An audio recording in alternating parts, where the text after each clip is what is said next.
Hi everyone, welcome back to Classic Camp Crafts. I'm Miss Julia and this is a bonus video. Remember last time when we had some leftover beads from our Stixels project? I'm going to show you something you can do with these extra beads. So you should have all gotten 3 different things of embroidery floss. This is what we're going to use to make our friendship bracelets, but there's a lot of embroidery floss. There's actually enough to make more than one friendship bracelet, probably 3 or 4. So we can use some of our extra embroidery floss to make a beaded bracelet. So you'll want your embroidery floss, your extra beads, and your scissors. So the first thing I'm going to do is find one of the ends on my embroidery floss. And I'm going to measure it around my wrist. I'm going to go for about 2 times around my wrist so that I have enough extra to tie off with.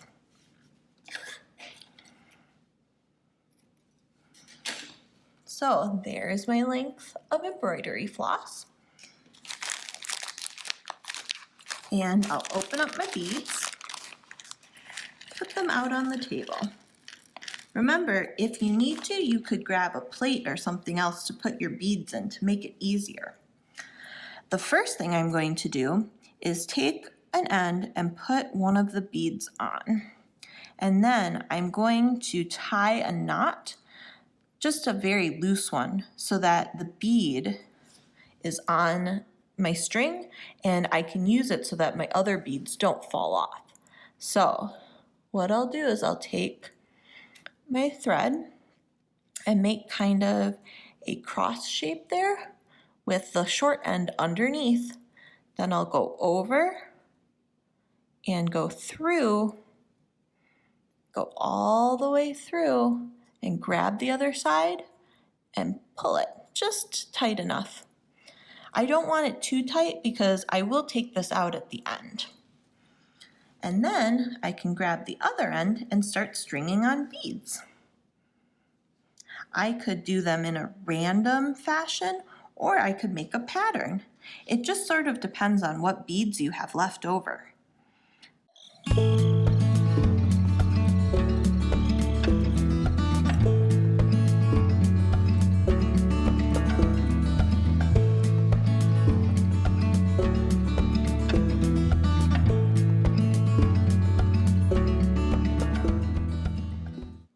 So I'm happy with the beads that I have on mine right now.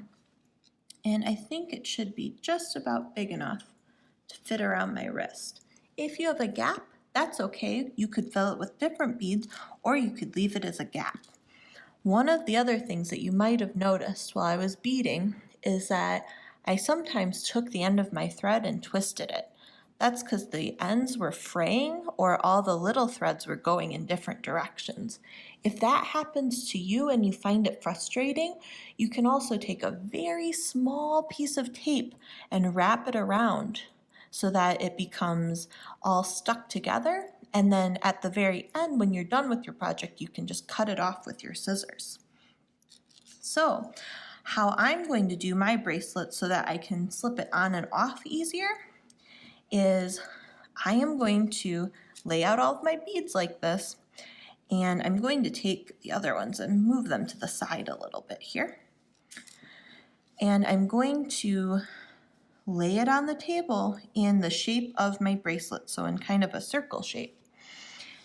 And what I'm going to do is I'm going to take this end that does not have the bead on it and is the opposite side, and I'm going to poke it through this bead here on the end. So I'm taking the last bead, and you can see this is the end over here. That is the other end of the string. So the other end of the string is this way. So I'm going to take this end of the string and go into my bead through the other way, just like this. So do you see how now I have a bead? It's kind of captured there. And so that my ends match, I'm going to take off this little orange bead here, just gently undo my knot, And I'm going to do the same thing with this bead that's next to it. You can also do this with just one bead on the end. Kind of depends on how you want your bracelet to look.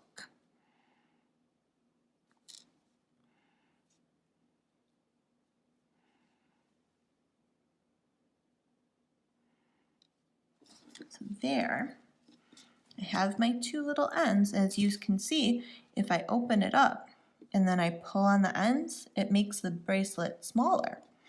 So the first thing I want to do is loosen it up enough that my hand can fit through. So that's about loose enough for me. And then on the ends here, I'm going to put on one bead and then make that same knot that we did at the very beginning to put the bead on so that we didn't lose our beads off the end. So put on one bead and then make a knot. And then I'm actually going to make a few knots so that this stays on here really well. So just some regular knots.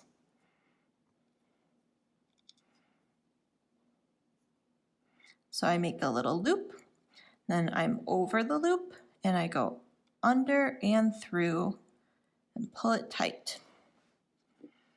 Then make sure that the bracelet still fits me. So I want to make sure I can get it over the widest part of my hand here. And the other end, I'm going to do the same thing. Take a bead, put it through, and then I'm going to use this end and make a loop, go over, under, through, and pull it tight onto the bead. You can do this a few times.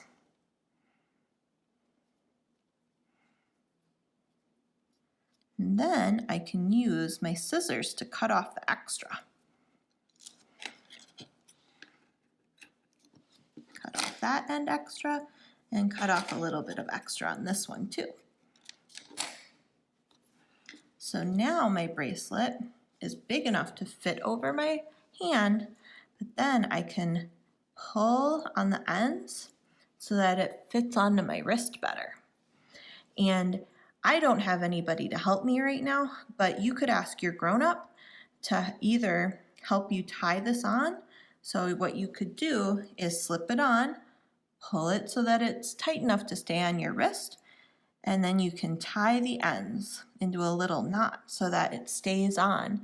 If you only do one knot like this, you'll be able to gently unknot it at the end of the day and take it off when you're ready.